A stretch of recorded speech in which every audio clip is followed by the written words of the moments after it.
Hello everyone and welcome back to my channel. Man, yet again I'm here Oh shit. Here we go again. trying to find words to justify another Manchester United loss.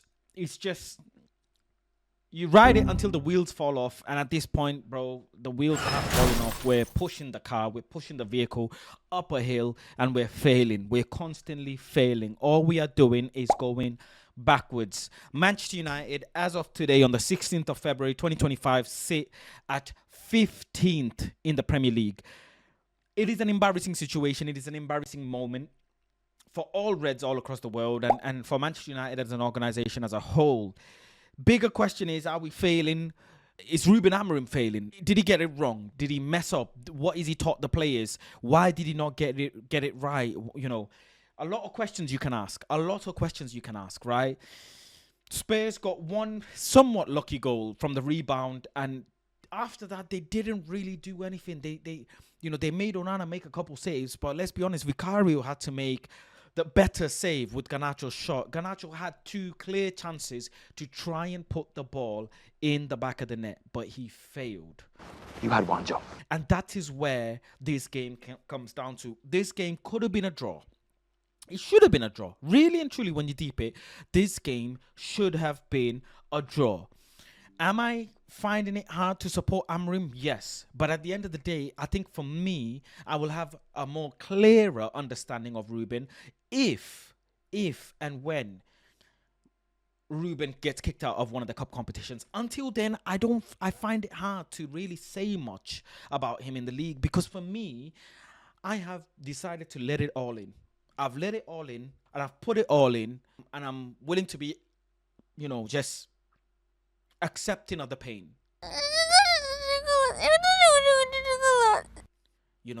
That's all it is. The league I have written off. We were never going to win anything in terms of trophies this season. We were never going to be in top four, but he's still in two cup competitions, and there's a little bit of hope that we could end up being in a final. There's a little bit of hope that we could end up progressing into the Europa League final and do something. So you're telling me there's a chance? And did he do a tactical masterclass? I wouldn't say so.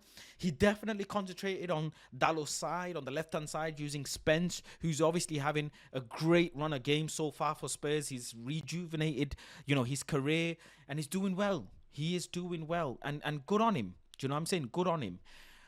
Dallow, he was not the best today. Dogu, he was not the best today. The manager did play the two wing-backs in their preferred positions. This is what fans wanted. He played Xerxes in the 10. This is what fans would have expected. He put Bruno in the 8. This is what fans would have wanted. He did the right things. He didn't have players to use in the back three, or in the back, in the middle, or in the front line. He didn't have anyone. A lot of people will complain about, subs. Why did he not use subs? Why did he not do this? Why did he not bring Chido on earlier? Why did he not bring Aiden Heaven or Fletcher or Amas or someone? Look at the bench. The average age of the bench is probably 17, 18, bro. It was a school trip.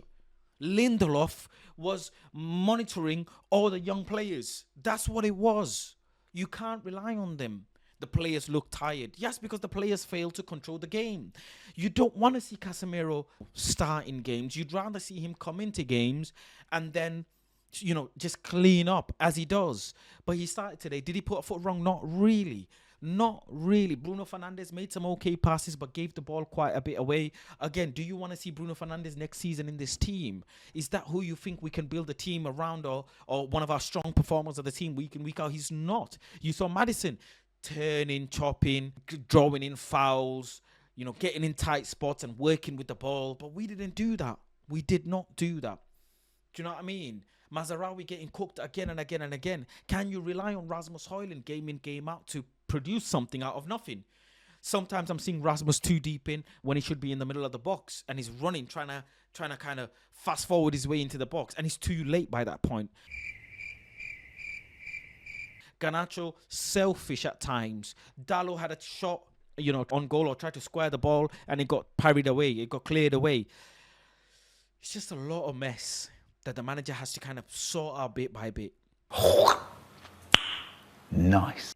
It doesn't happen overnight. Now it may look like, oh, but well, it's happened for Everton, for example. Everton look like they're solid, and how is Everton all of a sudden, gone from the pits of the Premier League to now above us? They're above us by a point. They're just going to go through a good form. You look at Everton's fixtures coming up. You can't tell me Everton can go and win against Nottingham Forest, for example, or Arsenal or Liverpool. They've got Liverpool, Arsenal, Forest back to back. Do you know what I'm saying?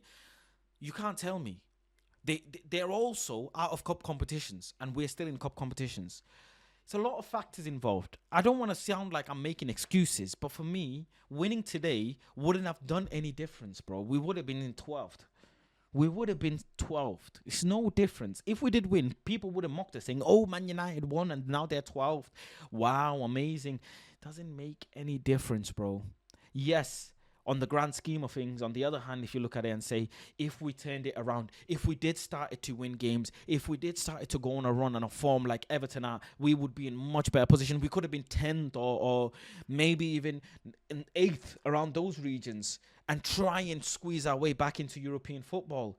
And the manager's failing in that sense. And I get it, bro. I get it. But I just look at it. Look at the squad that he's got to work with. And surely Ineos have to know this, bro.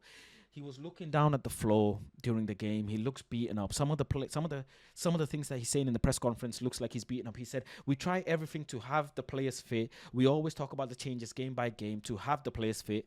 I was always asking for 1 week to prepare a game, and in that 1 week we lost players. It is a moment that everything is going wrong."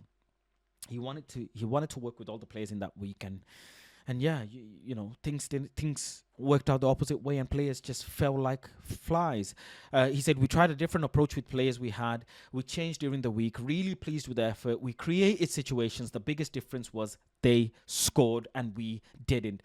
We did get in situations where we could score. Garnacho did get in situations where he could score. Rasmus did have a good shot on goal, and the keeper ended up saving. It's fine margins. I don't think it's all Ruben's fault." He speaks on the substitutions that people are begging and crying about. He says, "I felt the team was good during the game and I didn't feel the need to change. Then Cheeto is that player. One long ball, he could make the difference. Cheeto is in the box, is very clever." But some would say, and I would agree, that he brought on Cheeto too little, too late. He brought him in for here you go minutes, but then again, he's probably thinking these are very, very young players. What are people expecting? You've not seen these players play in an environment that's doing well and flourishing so they can go and express themselves. Bringing these youth players on in the middle of all of the madness that's going on and the poor form and mentality and morale in the team, it's going to affect these players, young players, these young talented players. So I think that's probably why. And to get, first team minutes is a big thing in itself, bro. Big thing in itself. Do you know what I'm saying? He says on us being 15th, he says, of course, for us, our fans, we need to not look at the bigger picture. Let's just focus on next game and do everything to win the next game. Keep players healthy and focus on that. They will play, he says on the academy players, they will play during this season. We will have games in the FA Cup and Europa League, and they will play. I feel it. I think everybody can feel it. We are near the goal. I don't want to change the players when we are near it. He's very stubborn. Very stubborn. He's probably one of the most stubborn managers we could have asked for. I think Josh is not a clear number 9. He says on Joshua Zirkzee, he said he played more as a 10. He's stronger physically. He's working hard. It is a better position for him. I have a lot of problems. My job is so hard here, but I will stick with my beliefs. There's clearly constraints and restraints on him from above. There has to be, because we've said this before under other managers. We've said that under other managers, they have to work with their hands tied behind their back, with money not being available, with the Glazers still, even after Ineos takeover, still having say on player signings and X, Y, and Z. So it's a lot of stuff that he's got to deal with, bro. A lot of stuff. He said on the 4-4-2 in the low block is harder to play against the team that we did today. That's my opinion. They are so open and stretch the team. What you see, guys, and what you discuss every week, I also see. I have a lot of problems, and my job is so hard. Clearly, I think there's issues with the players that he's got, that he doesn't believe in them or can't teach them certain things. He says on Bruno Fernandes, he says, sometimes you want Bruno to reach the ball and build up because he's really good switching the play. But then you want Bruno also to press, and it's really hard. And when you are changing all the time to get players to react to the base, it's really hard. It's hard for, you know what, it's hard for other managers and other players as well, Ruben. You say it's hard, this is hard, that. It's hard for many other players and teams as well. Do you know what I'm saying? Amad Diallo is out for the rest of the season. He did a tackle and his feet got stuck in the grass. Christian Eriksen and Lenny Yoro were sick, but they'll return soon. Michael Owen says, it's not getting any better for Manchester United. They don't look like a team at all. I like the manager. I like what he says and his demeanour, but I don't like his team. And it's hard to see it getting any better. But who could he have picked today? Considering what we had today, he did a good job, bro. We were supposed to lose 3-0, 4-2, something like this. We didn't. We lost 1-0. Stop crying. Stop crying. Get accustomed to it. It is not lowering the standards. We're just shit. We have dusty players. It is what it is, bro. Dalot is not cutting it. Dogu, come in. He needs time. Mazarawi's getting cooked. Maguire's still playing. After years and years and years of bad performances, Maguire's still playing in Man United. Casemiro, he's not a world-beating midfielder, bro. Bruno Fernandes, he's not a generational midfielder. But then, yeah, how are Everton doing it? How was Bournemouth doing it? You know, how are them teams doing it? I'm in two minds, man. I'm arguing with myself at this point. I really, really am. I'm arguing with myself. I'm struggling to find words and sense in all of this, bro. Really, really am. You guys help me, bro. You guys help me. I don't know. Take care. Peace, love, and guidance. I'm out, man. I'm out.